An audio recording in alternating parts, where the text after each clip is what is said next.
Bonjour à vous. Bonjour. Donc, Bonjour à tous. bonjour à tous. S Bienvenue à ce webinaire, donc, dans le cadre de la semaine de l'évolution professionnelle. Nous allons, accueillir un certain nombre de personnes. Le thème, sur ce webinaire, c'est un thème destiné aux entreprises. Le CEP, le Conseil en évolution professionnelle, un outil au service de l'entreprise. Avant de démarrer, ce qui nous permettra d'attendre, les participants, quelques informations sur les consignes de fonctionnement. Donc, nous ne vous voyons pas et nous ne vous entendons pas. Donc, vous pouvez malgré tout interagir avec nous via le chat. Voilà. Donc, si vous nous entendez bien, on va commencer par ça. Bonjour à vous. Pour être sûr que... Voilà. Super, je vois les premières réponses par le chat, donc c'est parfait. Je vais du coup faire un test technique. Parfait. Vous voyez normalement les diapos que je vais dérouler ou vous nous voyez. Donc, ce que je vous propose en attendant, c'est de me présenter. Donc, je suis Cécile Carvalho, je suis consultante à l'APEC à Bordeaux, chargée des relations avec les entreprises, et je vais laisser Isor se présenter, qui sera avec moi tout au long de ce webinaire. Je vais laisser Isor se présenter. Oui, bonjour à tous. Donc, Isor Misret, je suis conseillère client au centre de Bordeaux aussi. Je travaille donc avec Cécile. J'en profite pour répondre à Angélique qui demande si elle peut avoir les supports. Alors, le support ne vous sera pas envoyé, mais vous aurez accès donc, au replay à la fin des semaines de l'évolution professionnelle. Donc, à partir du 21 octobre, on vous transmettra toutes les informations à ce moment-là. Voilà. Merci. Donc, voilà, nous avons 1 heure, pile poil, si je peux m'exprimer ainsi. Donc, je vais vous présenter le contexte, en quoi le conseil en évolution professionnelle peut être utile aux entreprises, et bien évidemment, parler de ce que l'on met dans ce service.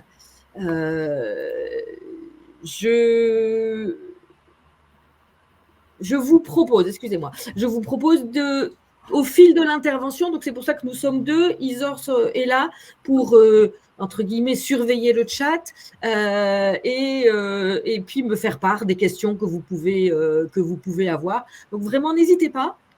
Comme je le disais, c'est le seul moyen de communication entre vous et nous. Posez vos questions dans le chat. Isor m'en fera part ou me les posera. Et donc, j'essaierai le plus possible d'y répondre au fil de l'intervention. D'accord ? Avec un œil sur la montre, bien évidemment.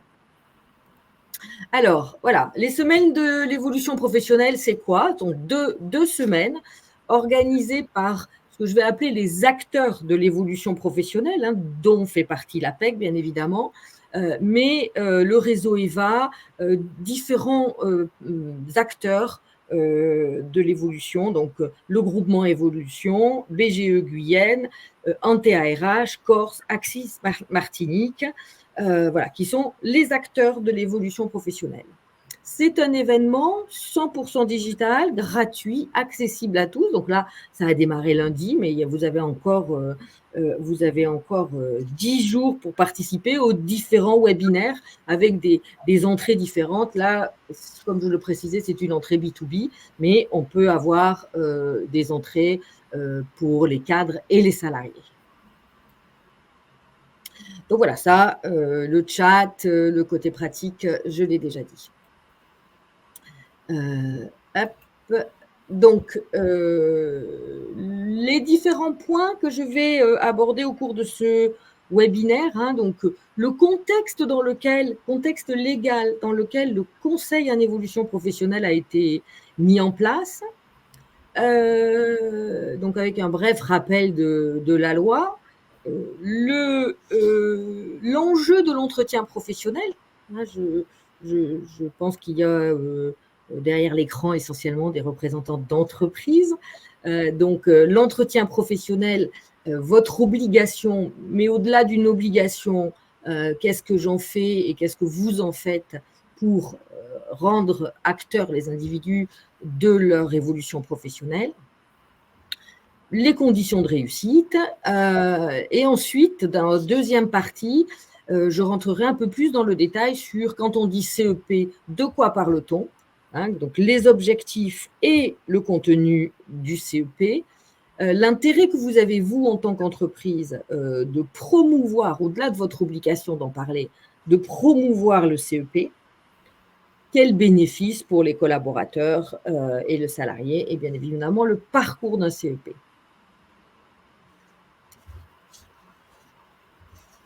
Alors, je parlais à l'instant d'un contexte, un contexte légal. Il faut repartir un petit peu en arrière dans le temps. 2014, une réforme de la formation professionnelle assez importante, avec une deuxième qui a eu lieu en 2018, mais je vais rester un peu sur celui de 2014, hein, très innovante, dont le premier leitmotiv a été de dire rendons le salarié acteur de son évolution professionnelle. Voilà, vous avez dû sûrement entendre ce slogan, entre guillemets, souvent à l'époque. Donc voilà, l'idée c'est de responsabiliser les salariés, bien évidemment en lien avec l'entreprise, sur leur employabilité et leur parcours de formation et leur parcours professionnel. Donc, deux dispositifs qui sont à la main du salarié, que le salarié peut actionner seul ou en co-construction, c'est le terme que l'on emploie souvent dans ces démarches-là, en co-construction avec son entreprise. Je vais remettre le slide. Donc, les deux dispositifs, ça a été la création du conseil en évolution professionnelle, hein, qui était un dispositif qui n'existait pas, et la transformation du DIF, droit individuel à la formation, en compte personnel de formation, compte de formation, le fameux CPF. D'accord ? Et autre dispositif phare de cette réforme de 2014, c'est la mise en place et l'obligation pour les entreprises de réaliser ce qu'on appelle un entretien professionnel, donc de le réaliser tous les 2 ans, et avec un bilan du parcours professionnel à 6 ans. Je vais y revenir en détail par rapport à cette slide qui recense les différents outils de pilotage des compétences en tant qu'entreprise, avec l'entretien professionnel que l'on positionne au centre de ces différents dispositifs. J'insiste bien, et pour nous, c'est un vrai enjeu de voir l'entretien professionnel comme un dispositif RH au-delà d'être une obligation, même si la loi de 2014 a rendu obligatoire, hein, avec des pénalités éventuellement selon la taille de l'entreprise, j'y reviendrai pas, mais avec des pénalités éventuelles si vous ne tenez pas vos engagements, vos obligations. Au-delà d'une obligation, c'est aussi un vrai outil central au service de votre stratégie d'entreprise et au service du développement des compétences. Donc, c'est la raison pour laquelle nous, on a fait le choix de le présenter comme ça. Entretien professionnel, il est au cœur de votre stratégie RH.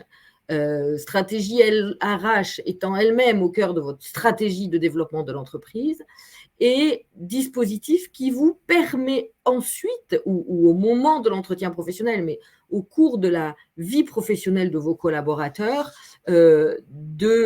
d'actionner, de mettre en place, de proposer les différents outils internes ou externes qui sont à la disposition des salariés. Alors, quand je parle des dispositifs internes, le plus connu, c'est le plan de développement des compétences, qu'on n'appelle plus plan de formation, mais qui s'appelle depuis la loi de 2018 plan de développement des compétences, bien évidemment. Donc ça, c'est le dispositif interne qui va vous permettre d'anticiper la formation de vos collaborateurs en fonction des axes stratégiques de votre entreprise. Et ensuite, on a des dispositifs externes que vous pouvez prescrire, proposer à vos collaborateurs. Je reviendrai sur le conseil en évolution professionnelle. Les premiers dispositifs sur lesquels il faut avoir un premier niveau d'information et sur lesquels vous pouvez être prescripteur, on a bien évidemment le bilan de compétences, la validation des acquis de l'expérience et les projets de transition professionnelle.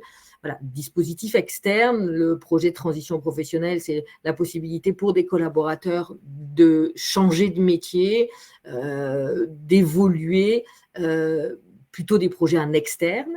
Le compte personnel de formation, donc c'est le financement ou le cofinancement avec l'entreprise et le salarié, bien évidemment. J'insiste bien sur le fait que le compte personnel de formation est un dispositif qui est à la main du salarié. Personne ne peut débloquer un compte personnel de formation à votre place, puisque vous également, en tant que salarié, si vous êtes salarié, vous avez aussi votre compte personnel de formation.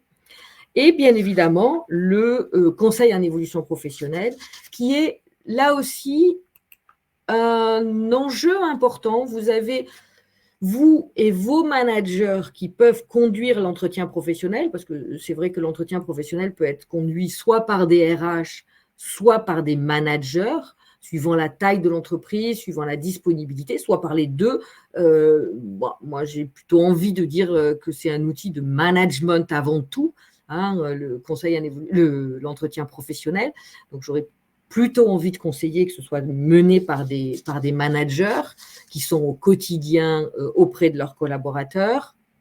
Mais ils ont l'obligation, outre le fait de conduire cet entretien professionnel, de donner de l'information, un minima, un premier niveau d'information sur le conseil en évolution professionnelle pour les salariés. Donc, voilà, c'est aussi la raison pour laquelle c'est important de recentrer le CEP dans ce contexte obligatoire pour les entreprises. Est-ce qu'il y a des questions jusqu'à maintenant? Est-ce que c'est clair? Alors, pas pour l'instant.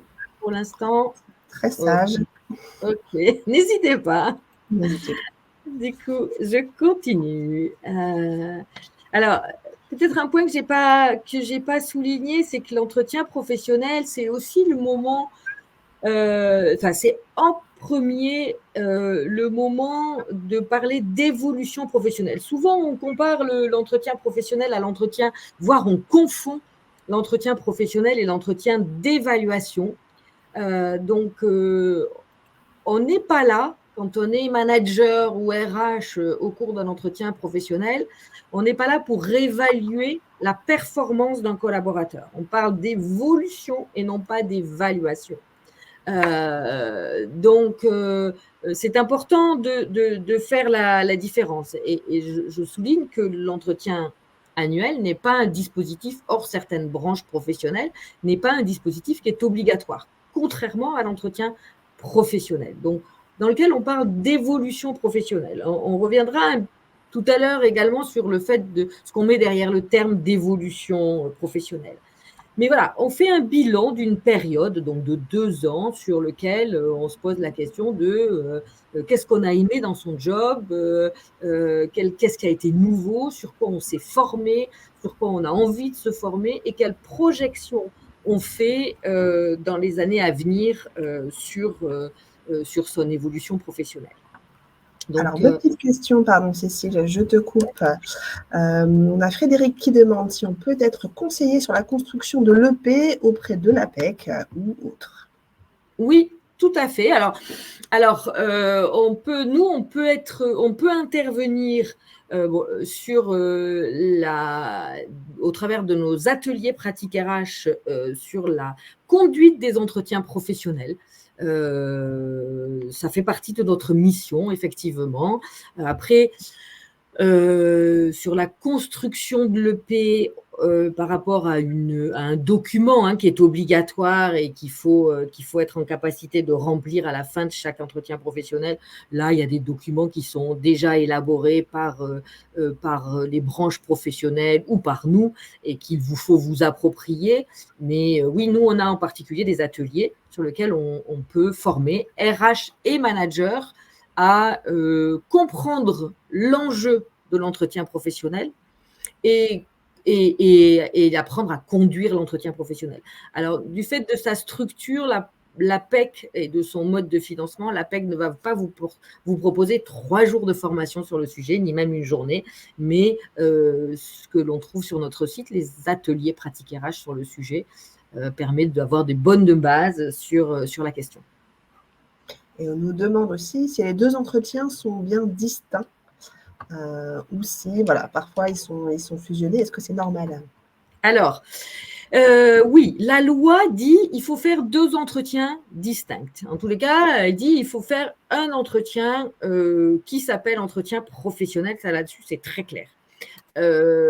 Par contre, dans la pratique, effectivement, on voit beaucoup d'entreprises pour des questions de gestion du temps, de disponibilité des deux acteurs de l'entretien, que ce soit le manager ou le salarié, dire oui, c'est compliqué pour moi de faire 2 entretiens à des moments différents, etc. Donc, on voit dans la pratique des entreprises qui mènent l'un puis l'autre. Le point de vigilance important là-dessus, c'est qu'il faut que vous ayez 2 documents distincts. Ça, c'est très important. C'est-à-dire que, puisque, comme je le disais tout à l'heure, dans l'entretien professionnel, on parle d'évolution professionnelle. Donc, on va parler de satisfaction, de formation, de projection dans l'avenir. Et dans l'entretien annuel, on va parler de résultats, de performance, d'atteindre des objectifs, d'accord? Donc, les deux entretiens n'ont pas le même enjeu. Donc, et la loi vous demande de prouver que vous avez bien fait des entretiens professionnels dans lesquels vous n'avez pas évalué votre collaborateur. Donc, il faut vraiment faire un document distinct avec une signature, un document qui va s'appeler entretien professionnel, sur lequel vous allez aborder des sujets que je viens d'évoquer et garder une trace, surtout. Et un deuxième entretien que vous construisez comme vous voulez, qui va s'appeler entretien annuel et sur lequel vous évaluez les objectifs, la performance. D'accord ?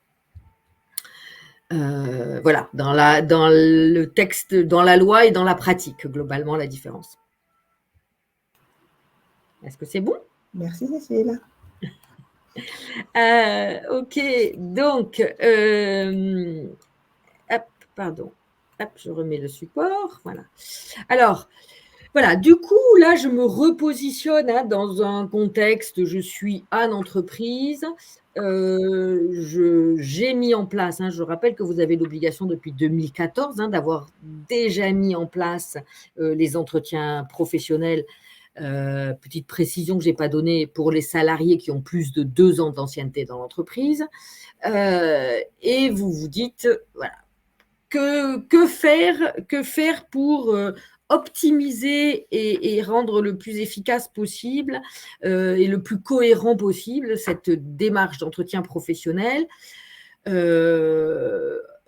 pour l'entreprise et pour les collaborateurs. Et du coup, si je suis amenée à prescrire, à parler, enfin à prescrire, je vais dire ça comme ça, parce qu'en parler du CEP, vous êtes obligé de le dire, mais prescrire, peut-être pas à tous les coups. Voilà. Qu'est-ce qu'il faut à minima avoir comme information côté salarié pour qu'il y ait une bonne compréhension de l'enjeu de l'entretien professionnel et du recours du CEP. Donc la première chose, c'est ce qu'on a noté là, un projet clair de l'entreprise, clair et affiché. C'est-à-dire il faut que chacun d'entre nous, chacun de vos salariés, soit au courant de la stratégie de l'entreprise.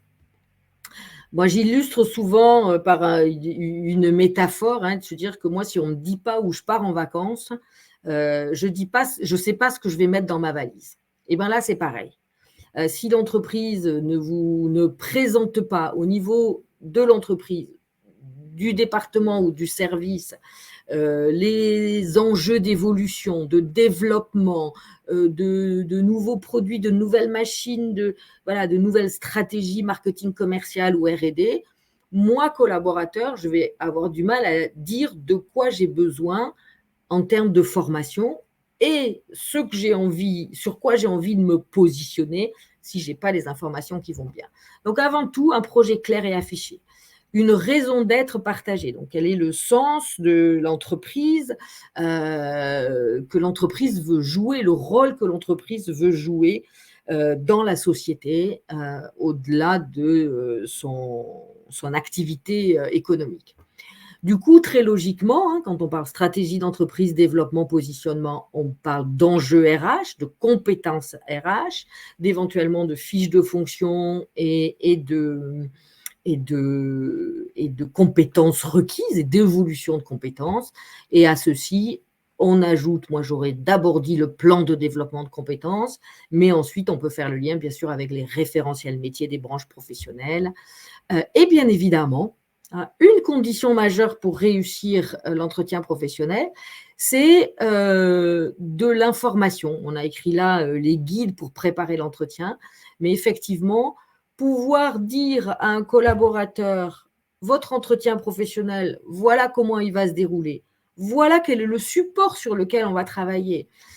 Et c'est un moment d'échange que vous allez pouvoir travailler, préparer en amont, ça c'est important, et de la même façon, pouvoir préparer les managers sur, voilà, c'est un temps d'échange important, voilà, c'est donner du sens et du coup des éléments de préparation, donc des guides pour préparer l'entretien professionnel des deux côtés. Alors, le conseil en évolution professionnelle, de quoi parle-t-on? Alors, avant tout, c'est un dispositif de conseil, puisque le terme est là, on va l'employer, qui est ouvert à tous les salariés et tous les indépendants. Alors, souvent on dit aussi sur ce point-là, tous les actifs. Donc, la différence entre actif et salarié, c'est qu'on peut être actif, ça veut dire en situation potentielle d'occuper un emploi, mais être demandeur d'emploi et donc on n'est pas salarié. D'accord ? C'est un peu le commentaire et la nuance que j'apporterai par rapport à cette slide. C'est-à-dire que vous n'êtes pas en poste, vous pouvez bénéficier du conseil en évolution professionnelle. Mais là, comme je m'adresse, je pense, pour la majorité d'entre vous, à des représentants d'entreprise, les gens donc, que vous voyez, que vous avez et à qui vous pouvez proposer le CEP, ce sont vos salariés. D'accord ? Donc, le public actif, salarié ou pas, et indépendant, l'enjeu, c'est de faire le point sur sa situation professionnelle. D'accord ? Avec un objectif qui peut être différent en fonction de la situation. J'y reviendrai après. Ce qui est important et qui est sur cette slide, c'est la gratuité du dispositif. D'accord ? Donc là, c'est très clair. Vous, à un moment donné, vous pouvez dire à un collaborateur à l'issue d'un entretien professionnel, vous réfléchissez à évoluer dans l'entreprise, où on peut avoir des situations d'aptitude ou d'aptitude. On peut avoir des gens qui ont des métiers difficiles et sur lesquels, en anticipation, vous pouvez dire, dans les 1 an, 2 ans, 3 ans, 5 ans à venir, ce métier va être compliqué, donc pourquoi pas penser à la suite. Et donc là, vous pouvez, c'est un exemple, prescrire un entretien professionnel. Voilà. La notion de confidentialité, les acteurs du CEP sont des acteurs dont font partie l'APEC, qui sont engagés dans une notion de confidentialité. Donc, si vous, en tant qu'RH, vous proposez, ou manager, vous proposez à un collaborateur d'aller faire une démarche auprès d'un conseil en évolution professionnelle, c'est lui qui aura la main sur le travail qu'il aura réalisé avec nous. D'accord ?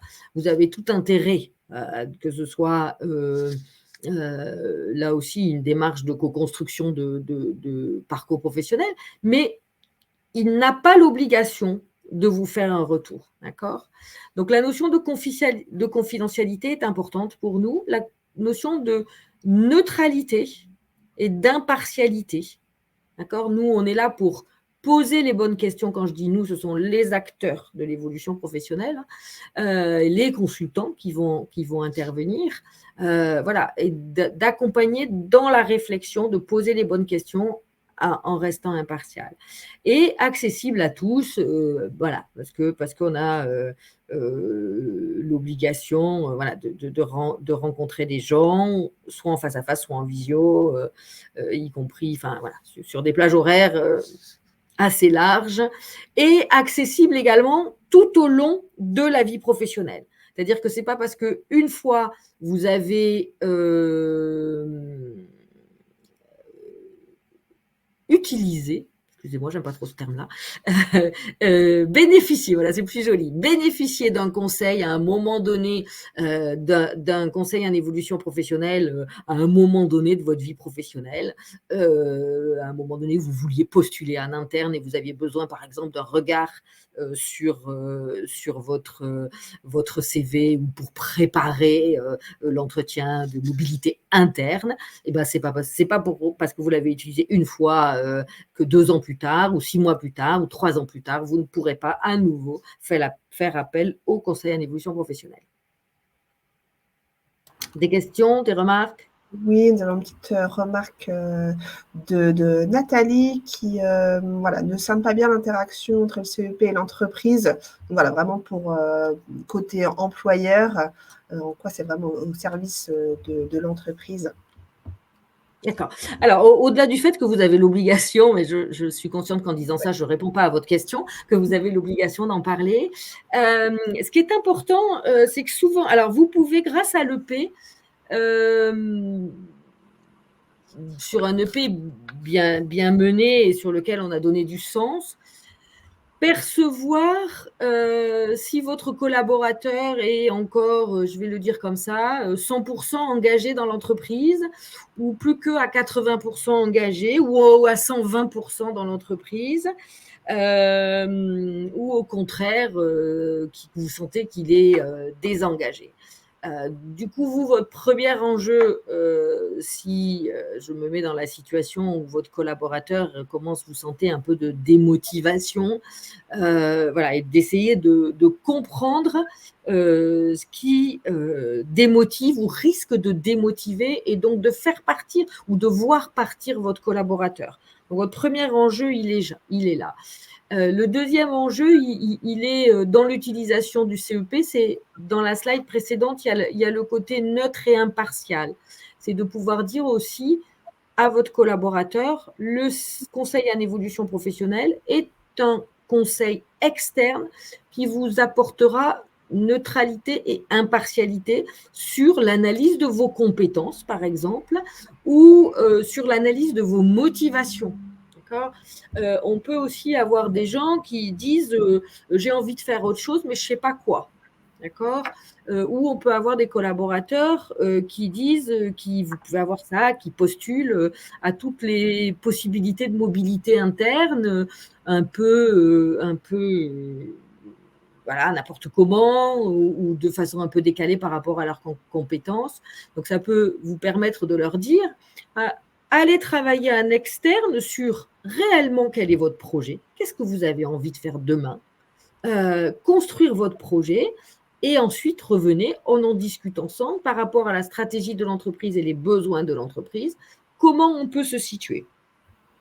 Il y a autre situation de collaborateurs qui peuvent se dire bon, de toute façon, j'en ai marre, je veux partir, je ne suis pas assez payé, je fais trop de déplacements, voilà, j'ai pas les responsabilités à la hauteur de mes compétences, donc je vais voir un externe ce qui se passe. Et du coup, ils viennent nous voir. Alors là, c'est peut-être moins vous qui allez les conseiller de venir nous voir, mais ils viennent nous voir. Et puis, assez naturellement, ils se rendent compte que l'herbe n'est pas forcément plus verte ailleurs et qu'il se passe une forme de remise en cause personnelle et de remotivation pour redémarrer en interne, voir peut-être les choses autrement. Et là, nous, on peut les accompagner. Et puis la dernière hypothèse, la dernière situation que je veux évoquer, c'est qu'il vaut mieux parfois avoir un collaborateur qui s'en va qu'un collaborateur qui reste et qui traîne largement des pieds et du coup qui va entraîner dans sa démotivation les autres collaborateurs. Donc il vaut mieux parfois de façon positive donner l'information à un collaborateur de dire construisez votre départ, accompagnons. Le conseil en évolution est là pour accompagner votre réflexion sur un nouveau projet plutôt que d'essayer de le retenir à tout prix et d'avoir quelqu'un qui de toute façon ne sera pas heureux chez vous. D'autres questions, Cécile. Est-ce que les rendez-vous avec le CEP doivent avoir lieu hors temps de travail? Alors, c'est vous qui décidez. C'est vous qui décidez, effectivement, vous pouvez nous, on a des horaires toute la journée, y compris à l'heure du déjeuner. Et quand je dis nous, j'intègre bien les acteurs du CEP. C'est à vous de décider si vous acceptez effectivement une autorisation d'absence pour avoir un rendez-vous une après-midi avec un acteur du CEP ou pas. Vous n'avez pas l'obligation de l'autoriser, mais ça peut aussi être un signe positif vis-à-vis d'un collaborateur. Je pars de l'hypothèse que vous n'avez pas envie de le perdre, mais que vous sentez qu'il est démotivé, et de dire réfléchissez de votre côté avec un acteur du CEP, dans le cadre du conseil en évolution professionnelle, et ensuite on va avec ces billes sur lesquelles vous aurez clarifié votre projet, vos envies, votre motivation, nous réfléchirons ensemble à votre projet d'évolution interne.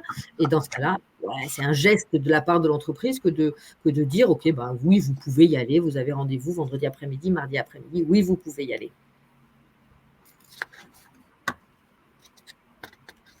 C'est aussi un facteur de fidélisation, l'entretien cette possibilité-là. Donc, je vais continuer. Je pense qu'on est à peu près à l'heure, là, Isor. Mais...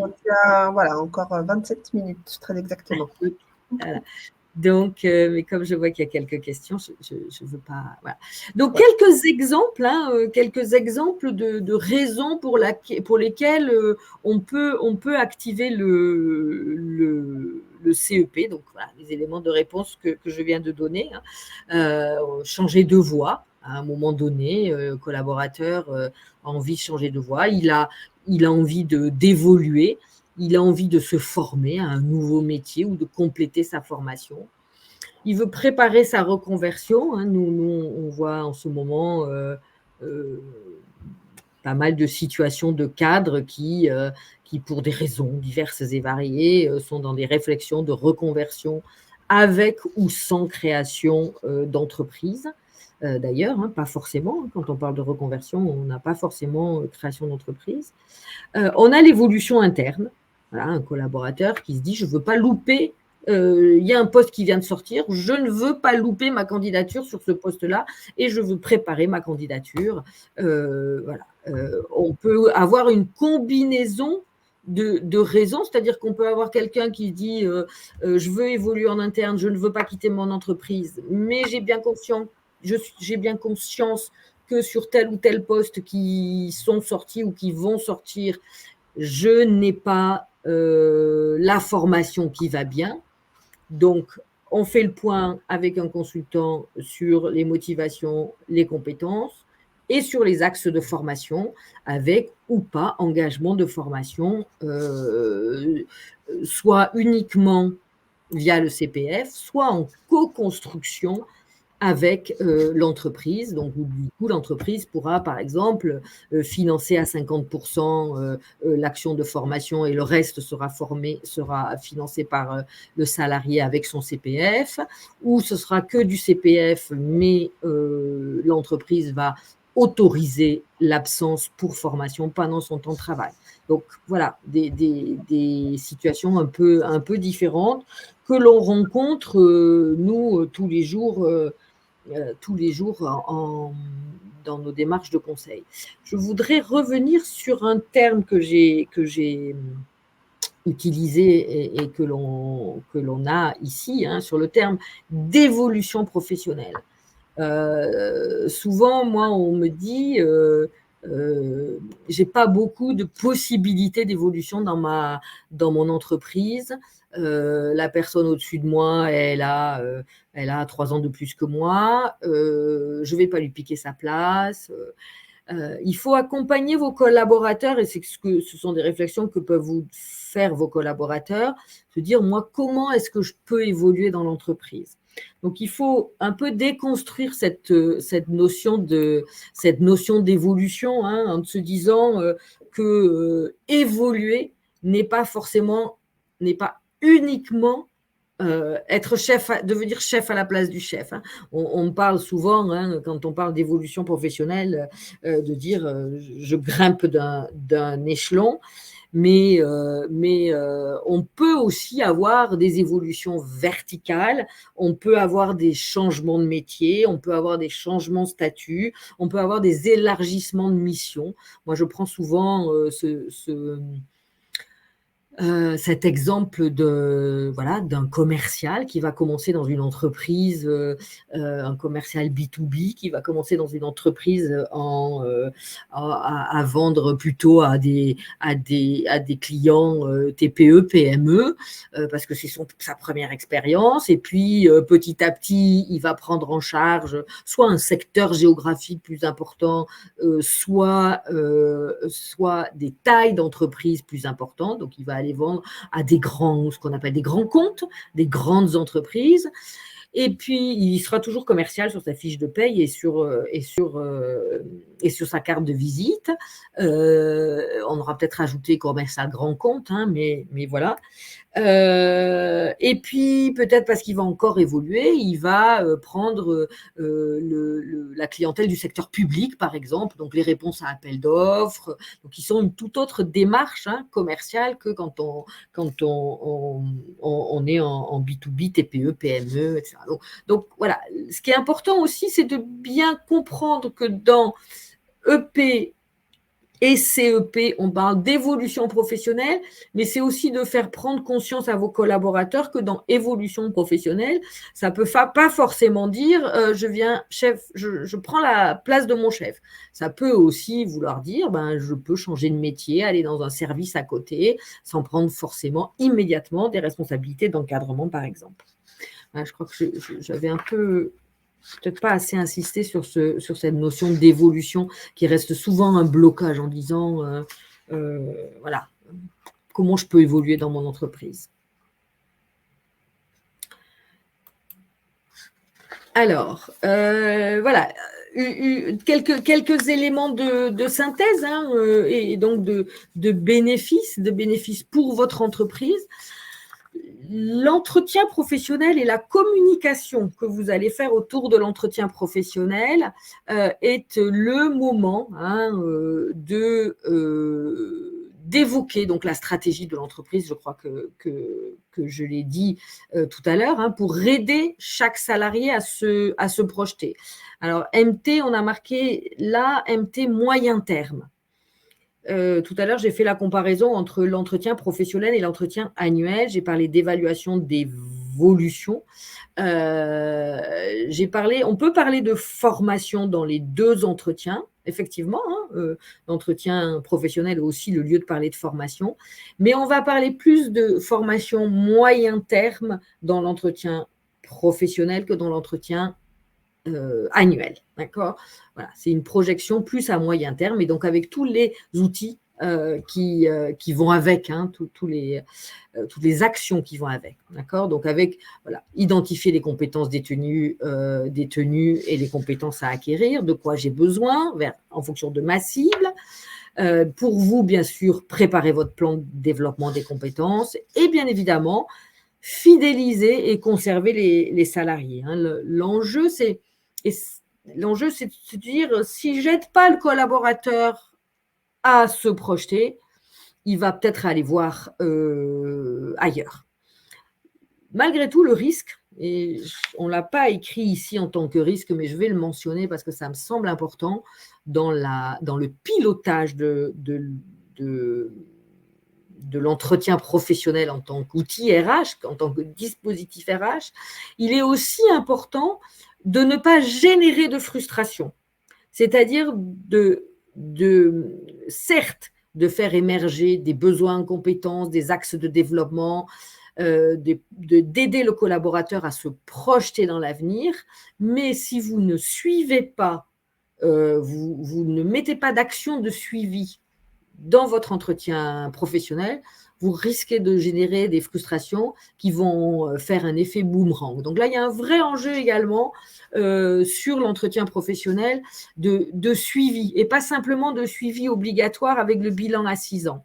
Et si je fais le lien avec le conseil en évolution professionnelle, c'est aussi important, c'est de se dire le suivi. Vous avez, au cours d'un entretien professionnel, proposé à un collaborateur d'utiliser le CEP. N'attendez pas 2 ans pour aller lui dire « et alors, ce CEP, ça a donné quoi ?» D'accord ? Donc, l'enjeu, c'est vraiment de voir avec lui, de pouvoir de façon peut-être informelle, pas de prendre rendez-vous, mais de dire « et au fait, cette réflexion, vous en êtes où ? Ce CEP, ça a donné quoi ? Vos projets, votre motivation, est-ce que vous avez avancé ?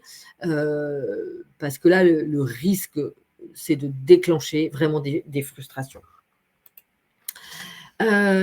Donc, pour les salariés, les bénéfices pour les salariés, donc un rendez-vous privilégié avec le manager. Là, on est bénéfice de l'EP / je prescris le conseil en évolution professionnelle.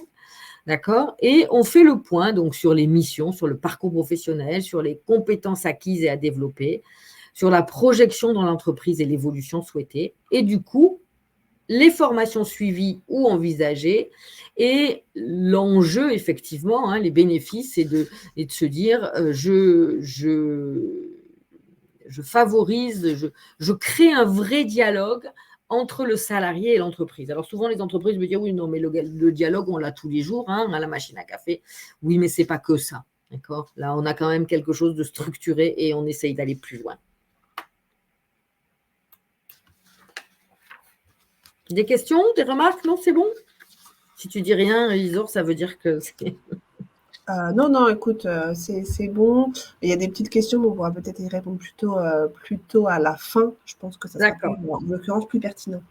D'accord. Je les ai notées, en fonction du temps aussi, parce qu'on est un petit peu en retard. Ah d'accord, ok. Bon, je me dépêche. Du coup, alors, pour qui, c'est ce que je vous ai dit tout à l'heure, les salariés du privé, d'accord, avec ici ce qu'on appelle les acteurs du CEP, quel que soit leur statut ou leur temps de travail. D'accord ?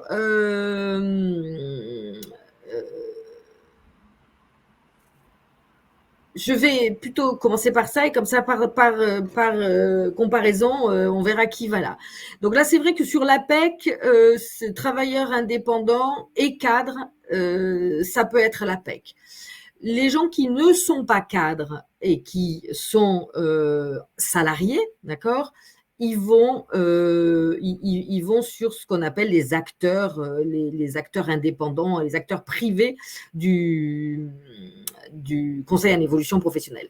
Bien sûr, les cadres peuvent choisir d'aller soit à l'APEC, soit les acteurs privés. Je ne sais plus si c'est dit après, mais vous avez un site qui s'appelle Mon conseil en évolution professionnelle qui, en fonction de votre localisation géographique, de votre statut, de votre situation en emploi ou pas, vous oriente automatiquement vers un ou des acteurs de l'évolution professionnelle. D'accord ? Si vous êtes sans emploi, voilà, que l'opérateur, l'acteur de l'évolution, du conseil en évolution professionnelle, c'est Pôle emploi. Les personnes en situation de handicap, c'est Cap emploi. Et les jeunes de moins de 26 ans, ce sont les missions locales. D'accord ? Là, l'enjeu pour un salarié actif, on va résumer ça comme ça, pour un salarié actif, c'est de bien être sûr pour nous, acteurs, que la personne ne soit pas accompagnée par 2 opérateurs. D'accord ? Donc voilà, donc là, c'est pour ça qu'on a, nous, l'obligation de vérifier. Un objectif qui peut être varié et avec vraiment l'enjeu pour nous de nous adapter à la demande de la personne qui vient nous voir. Je l'ai déjà évoqué, on va parler d'évolution professionnelle, on va parler de développement de compétences, on va pouvoir dire à la personne, voilà, on a souvent des gens qui viennent nous dire je veux faire telle ou telle formation, je veux faire telle ou telle formation. Nous, notre enjeu, il est d'essayer d'abord de comprendre quel est l'objectif de la personne qui vient nous voir en disant pourquoi vous voulez obtenir ce diplôme, de les confronter à la réalité du marché. Peut-être que ce n'est pas parce qu'on obtient ce diplôme que forcément on va obtenir le poste rêvé. Donc voilà, d'aider à faire cette cohérence entre formation et mise en œuvre du projet professionnel, d'aider en termes de reconversion professionnelle, de reprise ou de création d'entreprise ou d'activité. On peut avoir un objectif donc de certification professionnelle et comme je le disais tout à l'heure, de mobilité interne ou externe. Quand on parle d'évolution professionnelle, on peut aussi parler d'évolution professionnelle en interne. On est bien d'accord là-dessus. Ce qui est important dans la démarche de CEP, ce qui est important de retenir aussi, c'est qu'on nous sommes systématiquement dans une logique d'accueil individualisé. Donc, il va y avoir un premier entretien pris qui va être un premier entretien de diagnostic, même si on ne l'appelle pas comme ça, mais voilà, d'analyse de la situation, on va dire ça comme ça, pour essayer de comprendre quels sont les enjeux de la personne qui vient nous voir, pourquoi il vient nous voir, et ensuite, soit on a pu apporter une réponse immédiatement parce que la réponse la question était entre guillemets simple, voilà, l'enjeu c'était de refaire un CV pour postuler, et puis le projet était clair, la démarche était claire, il n'y avait pas un changement de métier, donc c'était simple. On peut avoir des situations un peu plus complexes et donc du coup avoir une démarche qui va durer un peu plus longtemps et qui va être appropriée. Quand on parle de mobilité interne, c'est vrai que souvent c'est un peu plus complexe.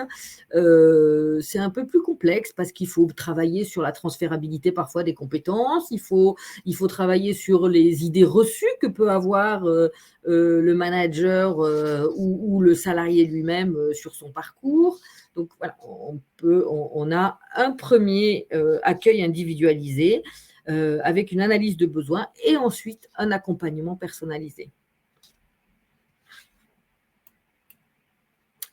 Voilà, exprimer sa demande de besoin, accéder à un premier niveau d'information sur le métier, les offres, voilà, on peut identifier les démarches possibles et puis ensuite avoir un accompagnement personnalisé pour permettre la mise en œuvre du projet. L'idée, elle est vraiment là. C'est de se dire, notre objectif, il est de faire cet accompagnement pour que la personne puisse atteindre l'objectif initial qui s'est fixé. J'en parlais tout à l'heure, donc sur le site, le voilà, hein, quand vous voulez avoir un rendez-vous avec un conseiller en évolution professionnelle, vous avez un site qui s'appelle mon-cep.org. Là, on vous a mis une capture d'écran qui permet, voilà, vous pouvez dire quelle est votre situation professionnelle, vous allez être en activité, pas en activité, etc. Vous êtes où ? Vous pouvez avoir la liste des différents acteurs conseillers en évolution professionnelle de votre région. Alors justement, Cécile, on nous demande si le contact CEP local est celui du lieu de travail ou du lieu d'habitation. Comme vous voulez, en fait. C'est vous qui choisissez. Si ça vous semble plus pratique de le faire à côté de chez vous, vous le faites à côté de chez vous. Sinon, vous le faites à côté du bureau, c'est vous qui décidez. On vous demandera pas de preuves. J'ai remis le lien dans le chat pour ceux qui s'intéressent. D'accord, merci. Est-ce qu'il y a d'autres questions ? Alors, j'ai une question qui est revenue, je voulais garder pour la fin, mais on nous la repose. On y est à la fin, c'est pour ça. Donc voilà, tu me parlais de CEP externe, mais comment se positionner ? On a Stéphanie qui dit que les CEP font partie de l'entreprise chez eux. Alors, non, si je comprends bien la question, je suis pas sûre. Mais peut-être préciser. Je pense que Stéphanie. Les CEP. Les CEP.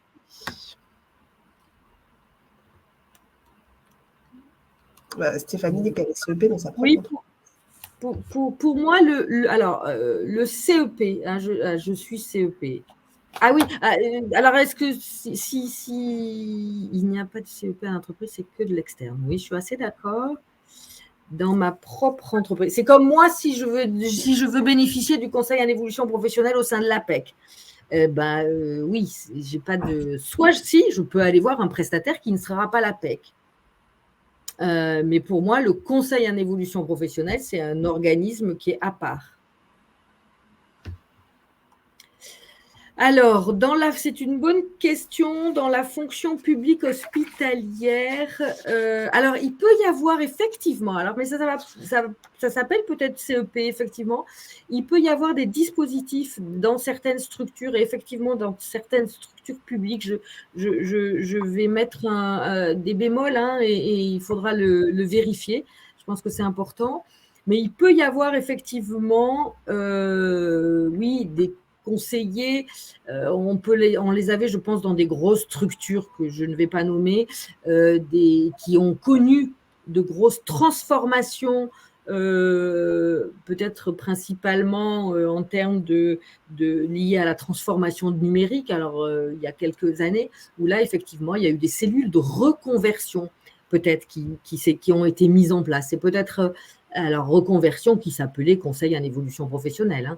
Mais on parle pas de la même chose. Là, moi, ça peut vouloir dire que vous pouvez utiliser votre cellule interne. Ça, je pense que c'est possible. Mais vous pouvez aussi certainement dire, non, je vais aller faire appel à un conseil en évolution via le dispositif de 2014. Alors oui, Stéphanie, j'ai ouvert le chat, donc effectivement, c'est les références auxquelles je faisais, c'était pas la Poste, mais c'était des grosses structures de ce type-là qui ont connu des grosses transformations, alors à la fois liées au digital, mais aussi liées à des réorganisations, je vais dire ça comme ça, ou de nouvelles organisations, ou qui ont leur propre structure de CEP. Oui. Alors, ce sont des dispositifs qui sont internes aux entreprises. Ce dont je vous parle, c'est vraiment le dispositif externe à l'entreprise. À vous de voir. J'ai envie de dire, il y a deux choses. Peut-être que ça ne vaut pas le coup de faire à la fois l'interne et l'externe. Si vous avez un dispositif interne à votre entreprise, préconisez-le, utilisez-le. Je pense qu'il est fait pour ça. il a peut-être aussi l'avantage de connaître parfaitement les métiers de l'entreprise, avantage que nous n'avons pas. On ne connaît pas tous les métiers de l'entreprise ou des entreprises. Mais à un moment donné, si votre collaborateur dit veut de la neutralité, il peut aller voir un externe. Et puis si votre collaborateur dit je veux aussi connaître le marché de l'emploi externe compte tenu de mes compétences, ça peut être intéressant qu'il aille voir un externe aussi. D'accord. Oui, mais je comprends votre remarque, hein, Stéphanie, de dire que vous avez vraiment le rôle que vous décrivez. Oui, ça me semble assez logique en tous les cas.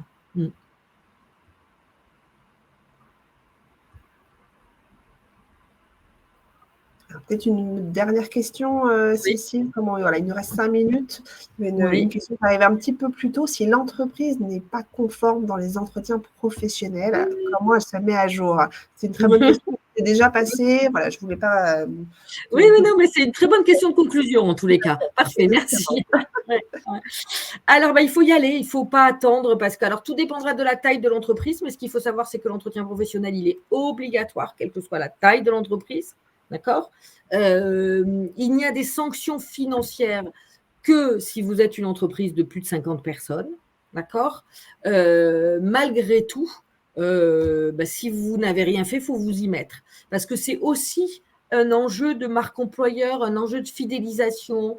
Et puis, c'est avant tout un enjeu de développement de compétences. Hein. C'est aussi le lieu qui va vous permettre d'identifier, alors l'entretien professionnel, qui va vous permettre d'identifier, je parlais d'engagement tout à l'heure, je pense que je peux reprendre le terme, l'engagement de vos collaborateurs, leur capacité, leur donner l'opportunité, en fonction de ce que vous allez présenter de la stratégie de l'entreprise, de se projeter dans votre entreprise en fonction de vos besoins.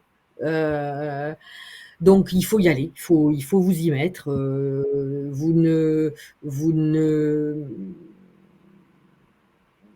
Vous ne pourrez pas, si vous avez des collaborateurs qui ont 2 ans, 4 ans, 6 ans d'expérience, si vous avez un contrôle, vous ne couperez peut-être pas à une sanction financière si vous êtes plus de 50. Mais en tous les cas, moi, le conseil que je vous donne, c'est qu'il faut mettre ça en place, pas simplement parce que c'est une obligation, mais aussi parce que c'est un vrai outil de gestion. Alors, oui, l'EP est aussi obligatoire pour les entreprises, pour les associations, sous la forme un EP pour les personnes de moins de 2 ans d'ancienneté et un EP. Alors, il faut un EP pour les personnes qui, à partir de 2 ans d'ancienneté. D'accord. Donc, si vous n'avez pas commencé, vous êtes 25, il faut faire 25 EP. Alors, vous pouvez, si vous êtes 25 qui ont 2 ans d'ancienneté, d'accord, vous comptez ceux qui ont plus de 2 ans d'ancienneté en priorité et vous leur faites un EP. Et petit à petit, vous faites les EP pour ceux qui vont atteindre les 2 ans d'ancienneté. Et ensuite, le bilan à 6 ans, il est pour ceux qui sont là depuis 6 ans. Et donc, il faut faire ce bilan à 6 ans. Oui, c'est sanctionnable, Marjorie. Si vous faites pas les 2 entretiens, la loi peut, l'inspection du travail peut considérer que vous n'avez pas parlé d'évolution, mais d'évaluation. Et donc, il faut faire 2 entretiens, de support distincts. Oui, c'est important.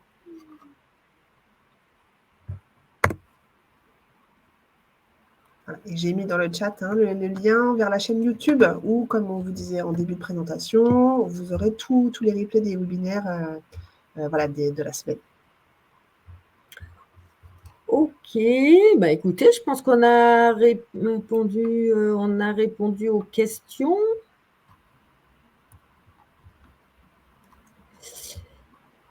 Et donc, moi, je pense que c'était sur mon dernier slide. Voilà. Donc, écoutez, merci pour votre participation. Donc, la semaine de l'évolution professionnelle continue. N'hésitez pas à aller voir les différents webinaires en fonction de votre situation ou de proposer à d'autres personnes. Alors, il y a une dernière question. oui. Effectivement, si le salarié n'est pas d'accord avec ce que vous avez envie de faire, il faut aller en externe. Enfin, c'était ma dernière réponse. Je sais qu'on va être coupé là dans quelques secondes, donc merci à tous pour votre participation. Merci à vous et merci Isor.